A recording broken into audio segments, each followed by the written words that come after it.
Good morning. Ngasise akhoi ningthokaba numit ko ningthokaba numit ki card ki message yengminarase ko ahambada ningthokaba gi number ko angel numbers ana haragati number 47 se leire aduga kaladana angoba gumba kai gumba adumaina shinabi bai ko adu Monday oibanina ko hadi Monday se week ki ahamba hobo numene akoina hadi numaijing shuti leraga hadi Monday sidagi amu thaba inkhang phajana mu hodoine ba week simagi ko adu business kumba tawba khotpa ngai gi oina haragati ko Monday se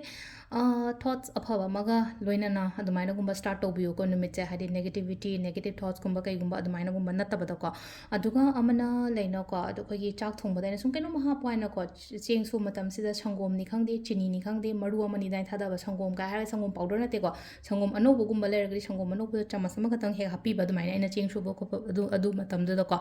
adu dum lere ko adu sai horok da tawba ya ba kan ha sine ko cinnamon rituals kan ha sine ko cinnamon do kubak ta hapaga ai gi dukan natraga ai gi yum da blow tokshan ba khochan bam lere ko suppose sida dukan lere en khala se ba phataw di sito ko to pa ha sine ko thum gumba se hai tare ko hadi chai tho ga hadi wai sito ki ba sumna kan sai ta ai rom da sisala pa na ta ba hadi negativity natraga leino ko mina yengjan ba kalak pa khot pa adu ma myam do phana bai da makta sito ki ba chat khre ko haina wakhan da dumai taraga hadi khanbi ba ko adu duma taw ba ko da ham da koi card ki message yenga se ko ngasi gi na du ga timing of ba sai pe yenga se ngasi gi na timing of ba kai kai lege thabeng kha important we ba le ra ga di se gi pungmam se de he yum da gi thokpi ba khotpi ba mai tara ko adu se le re ko hadi card se spread tolerate ko hadi card number 1 ko card number 2 aduga card number 3 ko aham khansra ani shuba khansra tra ohum suba khansra ma khan min se ko first card khan bangai yenga se ko hadi first card khan bangai gi na kai kai no khala khra lai ko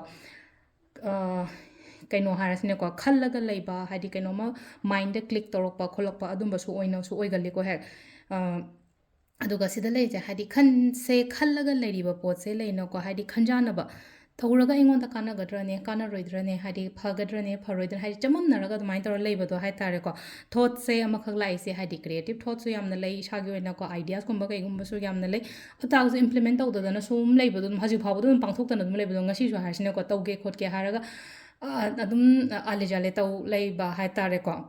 dain toro le ko sisina ko gi number 1 khan ba le ko number 2 khan bangai gi oina hai tara avoid ignore ko haidi nakan nakan da kari kari leiri ba kholi ba myam se loine ignore to ko haidi mina kari hairi kari ngangi loi to se haidi just focus aina tawdori ba thabak to da focus to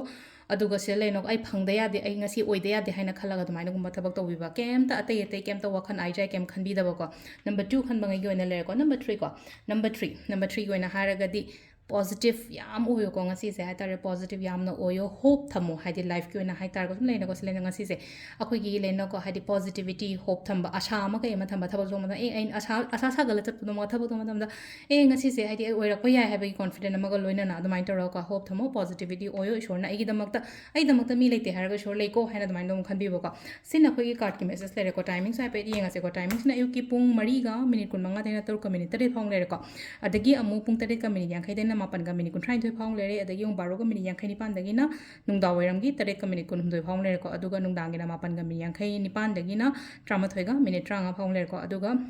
atheng bagi na baro ga minute kun tram doi dena pung nungalam dai mari ga minute kun manga phong le ko sisina koi gi ngasi koi na Afaba timing ko adu se lere koi gi daily card message me thank you